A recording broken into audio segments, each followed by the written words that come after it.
संसार में सफलता के मार्ग पर जब आप आगे बढ़ते हैं तो आपके परिश्रम, लगन, साहस के साथ साथ समाज की सोच भी चलती है। हर एक व्यक्ति कुछ न कुछ सोचता है, कुछ न कुछ कहता है। कुछ लोग ऐसे होते हैं जिन्हें लगता है कि आप कुछ नहीं कर सकते, वो आपकी निंदा करते हैं और इसी निंदा से हम भयभीत हो जाते हैं। इस कारण से अपनी आशा, अपना विश्वास खो देते हैं। अब निंदा से भयभीत होकर यदि हम लक्ष्य से चूक गए तो ये तो उचित नहीं। इसलिए जीवन में बस परिश्रम करते रहिए, आगे बढ़ते रहिए। जिस दिन आप लक्ष्य को पा लेंगे, ये सभी लोग जो निंदा कर रहे थे, इनकी विचारधारा अपने आप ही बदल जाएगी। क्यों? इस संसार में जिसे जो कहना है कहने दीजिए। यदि आपको किसी की सुननी है तो अपने अंतर मन की सुनिए, यही आपको उचित मार्ग दिखा सकता है। आगे बढ़ते जाइए, परिश्रम कीजिए। एक ऐसा दिवस आएगा तो ये निंदा करने वाले लोग आपके लक्ष्य प्राप्ति का उदाहरण किसी और को देंगे। वन में आप किसी विषैले सर्प को देखोगे तो आप क्या करोगे? आप तुरंत ही मुड़ के उससे दूर भागने जाओगे। और ऐसा क्यों करोगे? स्वयं की रक्षा के लिए। चलो ये बात तो मैं मान लिया, किंतु जीवन में ये क्यों नहीं करते? अब जहां भी जाते हैं, जिस भी स्थान पे जाते हैं, हर एक स्थान पर, हर एक समय पर ऐसे विषैले सर्प होते ही हैं। ये वो सर्प नहीं है जो आपको वन में मिलते हैं, ये वो सर्प है जो आपको पाप करने के लिए प्रेरित करते हैं, जो आपके भीतर की वासना, क्रोध, अहंकार, लोभ, ईर्ष्या, ये सब कुछ बढ़ाते हैं।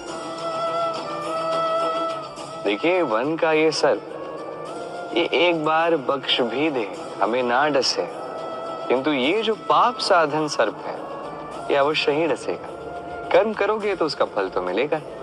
इसलिए जब भी कहीं भी जाओ, आप किसी को देखोगे या आप कुछ ऐसा देखोगे जो आपको पाप करने के लिए प्रेरित करे, तो तुरंत ही उससे दूर भाग जाइए, जैसे वन के सर्प को देख के आप भागते हैं। सत्कर्म की रक्षा आवश्यक है। आइए, आज के भी कितने रूप होते हैं। कुछ स्नेह के नाते आपसे मिलते हैं तो कुछ प्रहार बनकर आप पर गरजते हैं। कुछ मित्रता के नाते आपके ओर बढ़ते हैं तो कुछ शत्रुता में आपको खींच ले जाते हैं। किंतु कभी सोचा है कि कौन सा हाथ अधिक मूल्यवान? जब आप सफल होते हैं, जब आप शुभ कर्म करते हैं, तब कुछ हाथ आपके लिए तालियां बजाते हैं और कुछ हाथ ऐसे होते हैं जो आपके कंधे पर रखे जाते हैं जब आप जीवन में सबसे अधिक असफल होते हैं, जब आप टूट जाते हैं। ये तालियां बजाने वाले ये हाथ, आपकी प्रशंसा करने वाले ये हाथ, इससे कहीं अधिक मूल्यवान है वो हाथ जो आपको तब सहारा देते हैं जब आप वो समय व्यतीत कर रहे हैं जो कोई नहीं करना चाहता। ये आपका संबल बनते हैं और यही संबल है जो जीवन को जीने का आधार आपको देता है। तो एक दूसरे का संबल बनकर रहिएगा, जीवन में सदैव सुख पाएंगे। मनुष्य, प्रत्येक मनुष्य किसी से प्रेम करता है, किसी से घृणा, किसी का आदर करता है तो किसी का तिरस्कार करता है। मनुष्य कुछ भी हो सकता है, स्वस्थ हो सकता है, रोगी हो सकता है, धनी हो सकता है, निर्धनी हो सकता है, मित्र हो सकता है, शत्रु भी हो सकता है। यदि कुछ नहीं हो सकता तो अस्पर्श, छुआछूत ईश्वर की दृष्टि में सबसे बड़ा पाप है। ये जो मनुष्य का शरीर है, ये ईश्वर की देन है, ये उसका मंदिर है। हर शरीर में ब्रह्मा जी निवास करते हैं, तो इस शरीर का अपमान करना, इसे छूने से भी कतराना, ये कभी ना करना। इस जीवन में छुआछूत कभी ना करना। ईश्वर की जो देन है, उसका सम्मान करना सीखो। प्रेम और चाह समान लगते हैं, किंतु है नहीं, इनमें बहुत अंतर है। देखा जाए तो प्रेम और चाह कभी एक हो ही नहीं सकते। अब यदि मैं आपको उदाहरण दूं, यदि आप इस पुष्प को चाहते हैं तो आप इसे इसकी डाली से तोड़कर अपने पास रखें, किंतु यदि आप इससे प्रेम करते हैं तो आप प्रतिदिन आकर इसकी जड़ों को जल देंगे ताकि ये और खिले। बस यही है अंतर चाह और प्रेम। चाह स्वार्थ बन जाता है, जहां प्रेम परमार्थ बनता है। तो चाह नहीं, प्रेम कीजिए, जीवन धन्य हो जाए। कभी किसी बालक को देखा है? कितना कुछ घटित होता है उसके जीवन, बालपन से लेके बड़े होने तक असंख्य अनुभवों का अनुभव करता है। कभी गिरता है, कभी चोट खाता है, कभी सीखता है, कभी पीड़ा सहता है तो कभी आनंद के क्षण जीता है।